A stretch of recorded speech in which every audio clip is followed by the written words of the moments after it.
Welcome back everybody, VST here, Valence Tech. I have the Samsung Galaxy S23 Ultra and here I have the Apple iPhone 14 Pro. This video is going to be all about animations and I just want to understand really where are the fundamental differences. But before we start guys, I need to show you how the Apple iPhone 14 Pro performs with 120 Hz and 60 Hz. Okay, so pay attention right now. I'm gonna open the settings, all right? And you can just see how flawless the animation is. Also, when I close one application, guys, please pay attention to what really happens on the background, okay? So it's not only opening and closing the applications, it's everything that happens in between, or let's say on the left, on the right side. Now, minimizing the application will get me this zoom in, zoom out on the background, and it's really flawless. This here is 120 Hz. Okay, this here is also 120 Hz, and of course, the implementation of the animations in One UI 5 are totally different. They are faster. They also feel quicker, and probably because of that, sometimes when they are not done or executed right, they just stutter. Something that I almost cannot see on the Apple iPhone. But guys, I want to show you something very interesting. It's very easy on the S23 Ultra to change the refresh rate. So you go to the display, you click on motion smoothness, and then boom, standard apply. And now you can just see how choppy it is. And now we are back to 60 Hz, and you can see this just by opening and closing. It really looks awful when you're really used to 120. For the iPhone devices, guys, 120 Hz for the Pro is kind of the standard. So if you want to go to 60, you need to go to accessibility. Then you need to go to motion, and there is something called limit frame rate. Sets the maximum frame rate of the display to 60 frames per second. So here, this is the first big difference, right? This here is 60 Hz, this here is also 60 Hz, and when you do it like this, you can also see how choppy it will become. Okay, so see here guys, 60 Hz on the iPhone, all right? 60 Hz as well, also on the S23 Ultra. But because the animations on the iOS are really slowed down, they kind of feel somehow more fluid, all right? Let me just try to do it one more time. Opening, closing. And there is also the other way. When you open an application on the iPhone, guys, the animation starts off different, okay, and also closes differently. When you close it on the S23 Ultra, there is this jumping animation, so the icon jumps somehow. On the iPhone, it's not like this. It always goes out from the icon, maximizes it on the screen, right? And when you close it down, it just falls back down to the icon. This doesn't happen here. So one more time, the opening animation is pretty much similar, but when we close it down, we have first the whole application minimizing itself to the icon, and then the icon also doing this weird jump, okay? And when that's not executed correctly, of course, we end up with a stutter. One more time, I want to show you some 60 Hz animation, 120, all right? So you see, when we get to 120, it feels already like no real. It's really so smooth, like buttery smooth. And it is the same also on the S23 Ultra. When we set the adaptive on the S23 Ultra, it is also really buttery smooth. So I'm just gonna do this one more time, and I want to show you guys some of the difference that I have spotted. Now I have enabled the gesture hint navigation on my S23 Ultra, and that's for a reason, because I also have this enabled on the iOS on the iPhone 14 Pro.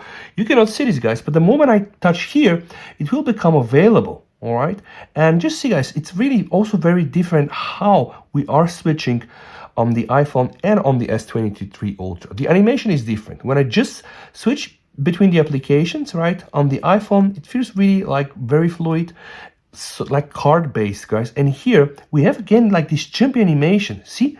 And of course this looks a bit better to my taste, right? It's a bit more, I would say, tactile, right? Because somehow the next application jumps behind, so you have more like this 3D augmented effect, right? On the iPhone, it's very flat, guys. So you don't get to have this one. It's very, very flat. So you're just moving from one application like the other. It pretty much feels like you're cycling between the different home screens, which I can also show you guys. It's pretty much the same on both phones. And also another major difference is, pay attention, right? When I swipe between the home screens on the S23 Ultra, it's slower. So this animation here feels very fluid on the iPhone, all right? You can, of course, also do it very fluidly on the Samsung, but it really follows your pace. And here, guys, it's a bit not like this. So if I do it on the iPhone, it's always probably with the same speed. Here I can do it slow, I can do it also very quick, right? So there is also another thing I wanted to address, guys. I am going to now go back to my home screen here as well. I'm going to open Telegram. Now please pay attention. I'm going to hold minimize Telegram. All right, and now see, all my other open applications are here. When I do the same on the iPhone, right, now pay attention, boom, there is a certain point of time where I have them here, right, but I can only see probably two of them. Here I can see more, and the moment, guys, I go up, boom. So, and the other big change is on the S23 Ultra right now, behind the screen, I'm not able to see any of my home icons. The screen is gone, and I can see them here on the iPhone.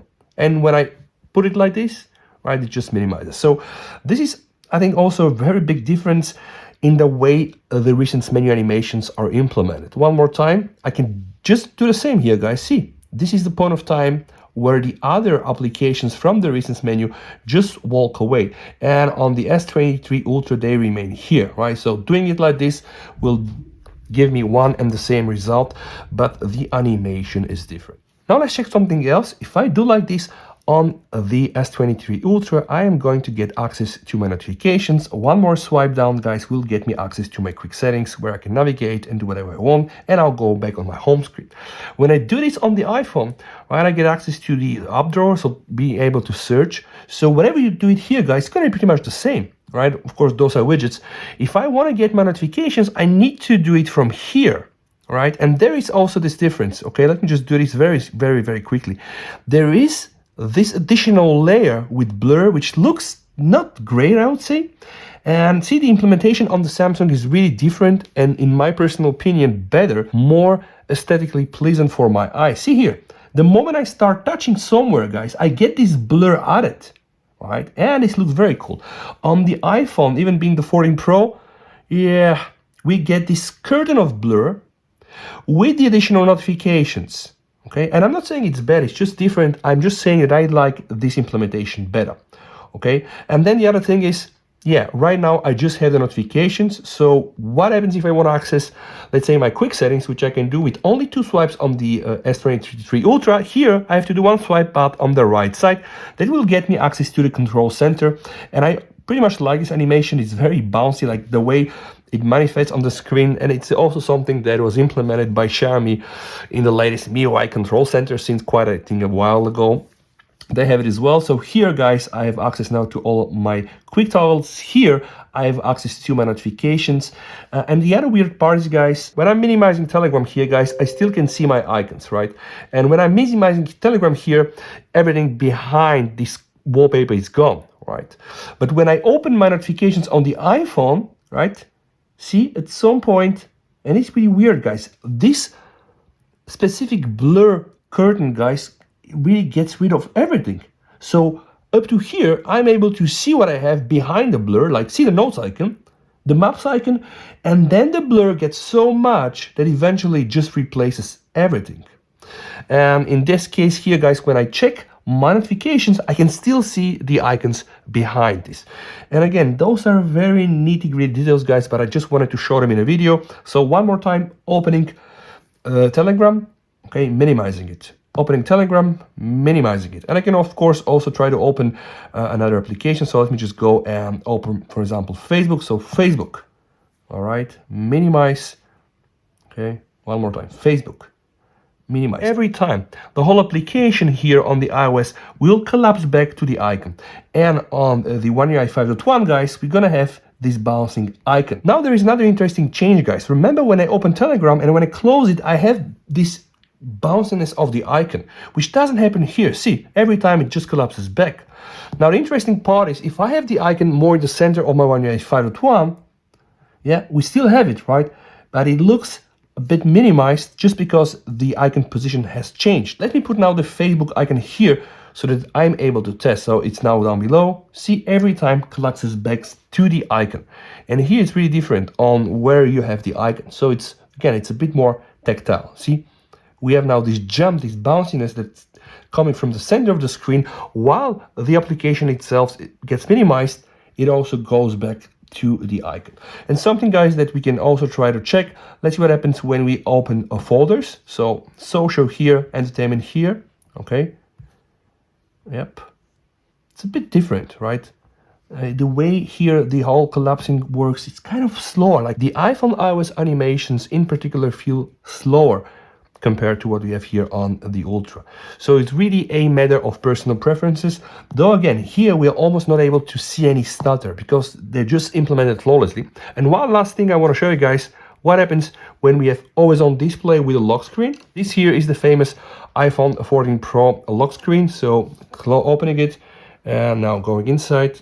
Right, now we have always on display and our Face ID, we go back. Here, guys, I can wake up my phone, right, going back to always on display, wake up my phone and unlock with the finger. Guys, this has been for this round of testing the iPhone 14 Pro animation. And have in mind, this screen is a bit lower in resolution, but it both 120 Hertz. So expect more videos in the future. I really want fully to compare iOS 5.1 on the S23 Ultra running on 120 Hz with the latest iOS here, which is actually also the latest better one on the iPhone 14 Pro. And if you like content like this, don't hesitate to subscribe, guys. Yeah, stay safe. VST over and bye.